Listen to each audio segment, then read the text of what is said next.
Je veux dire ce soir ma déception et ma tristesse. Bien que nous ayons été des millions à vouloir en finir avec le quinquennat d'Emmanuel Macron, ce soir, les amoureux de la France ont perdu et Emmanuel Macron a été réélu aisément.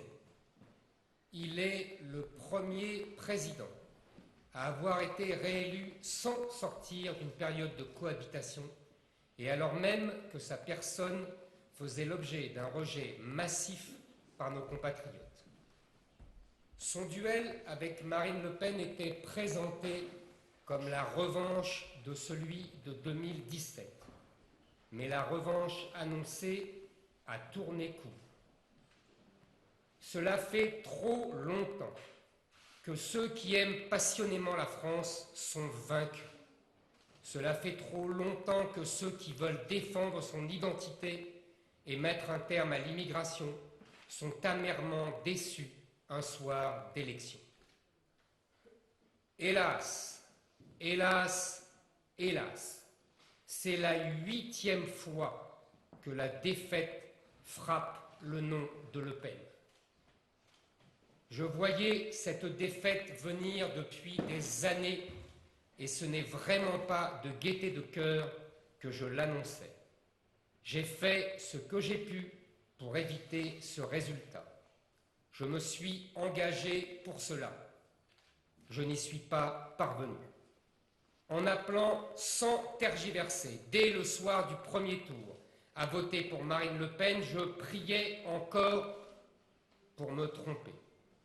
Malheureusement pour la France, malheureusement pour les Français, c'est bien Emmanuel Macron qui a été élu. Sommes-nous donc condamnés à perdre? Y a-t-il une fatalité pour que les idées nationales perdent toutes les élections?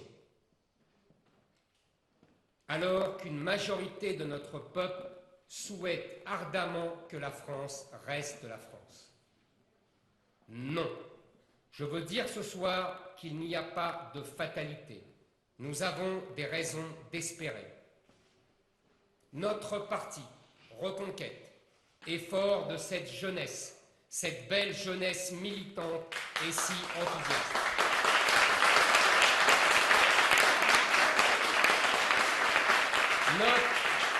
Notre parti Reconquête est fort de ses 122 000 adhérents et je remercie ceux qui continuent de nous rejoindre chaque jour.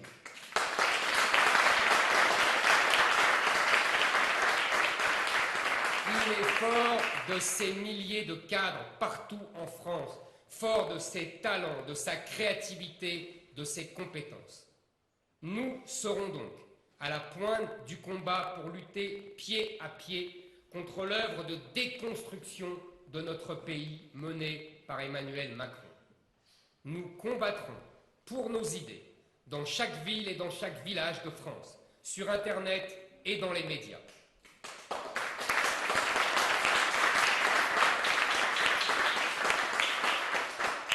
Mais il ne peut y avoir de victoire électorale sans alliance entre toutes les droites, entre les classes populaires et la bourgeoisie patriote, entre les grands-parents et leurs petits-enfants, entre la France périphérique et les habitants des métropoles qui veulent continuer de vivre dans une France française. La situation politique d'aujourd'hui nous impose d'agir. Les élections législatives qui viennent en juin prochain voient déjà la constitution de 2 grands blocs politiques autour d'Emmanuel Macron et de Jean-Luc Mélenchon.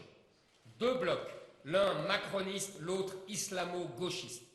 2 blocs qui s'organisent, se rassemblent et s'apprêtent à s'affronter dans un match qui n'aura à coup sûr qu'un seul perdant, la France.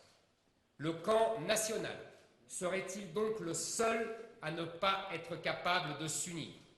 Voulons-nous donner les pleins pouvoirs à Emmanuel Macron et Jean-Luc Mélenchon? Je ne le veux pas. Nous sommes des millions à ne pas le vouloir. Le bloc national doit lui aussi s'unir et se rassembler. Notre responsabilité est immense. C'est pour cela que j'appelle à l'union nationale en vue des législatives.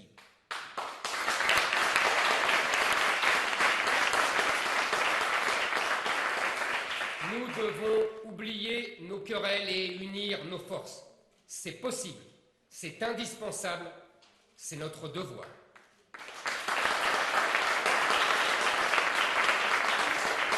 Bâtissons au plus vite la première coalition des droites et des patriotes pour que les élus de Reconquête, du Rassemblement national, de Debout la France et ceux des Républicains qui ne veulent pas se rallier à Emmanuel Macron aient une chance de peser, voire de dominer dans la prochaine Assemblée.